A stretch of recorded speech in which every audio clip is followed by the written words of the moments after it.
place à de l'action espionnage avec Ninjak. Niac. Ninjak. Niac. Ninjak.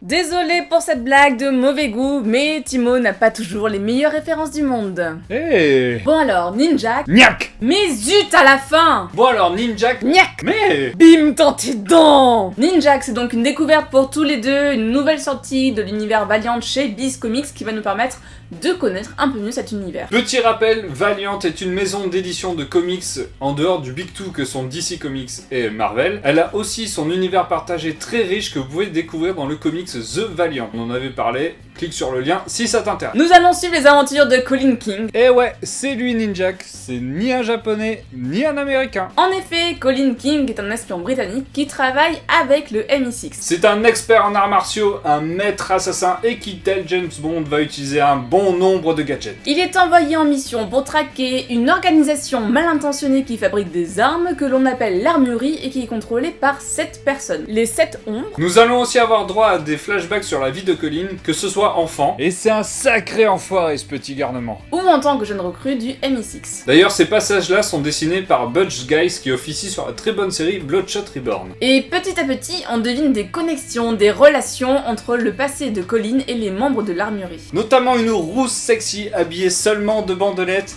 hyper badass, hyper forte, hyper classe. Ouais, enfin bref, on a compris, c'est le combo classique de l'héroïne super forte de fantasy, science-fiction, etc.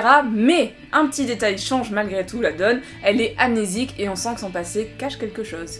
Cela fait beaucoup de choses à découvrir et pourtant la lecture se fait toute seule, se fait très bien grâce à la très bonne écriture de Matt Kindt. Mais ce qui est à retenir aussi, c'est que le dessinateur en chef, Clayman, est un dieu, c'est une tuerie. Graphiquement, ça va paraître un peu déroutant, surtout quand on passe dans les flashbacks où les styles graphiques sont quand même sacrément différents. Mais dans l'ensemble, visuellement impeccable. Totale découverte de mon côté, cette lecture a été un régal. Pareil pour moi, surtout que je l'ai lu en me disant bon allez, c'est un conseil de Timo, on va se forcer un petit peu, on va essayer de le lire, et franchement j'ai bien fait de l'écouter. L'ambiance nippone qui s'en dégage est un sacré plus pour moi. On tient là une belle découverte d'un personnage qui s'annonce plus complexe qu'il n'y paraît. Ce que je retiens surtout, c'est la découverte de Clayman qui nous offre là un travail impeccable. Si tu as envie de découvrir un mélange entre Batman et James Bond, vas-y, fonce. Je recommande totalement. Merci à tous d'avoir suivi cette vidéo.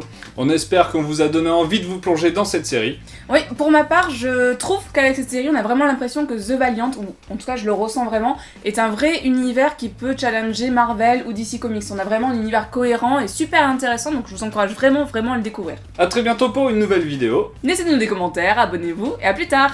Ciao. Bisous. Niac, niac, niac. Sur la vue de moi, j'ai bien fait de l'écouter. Hein.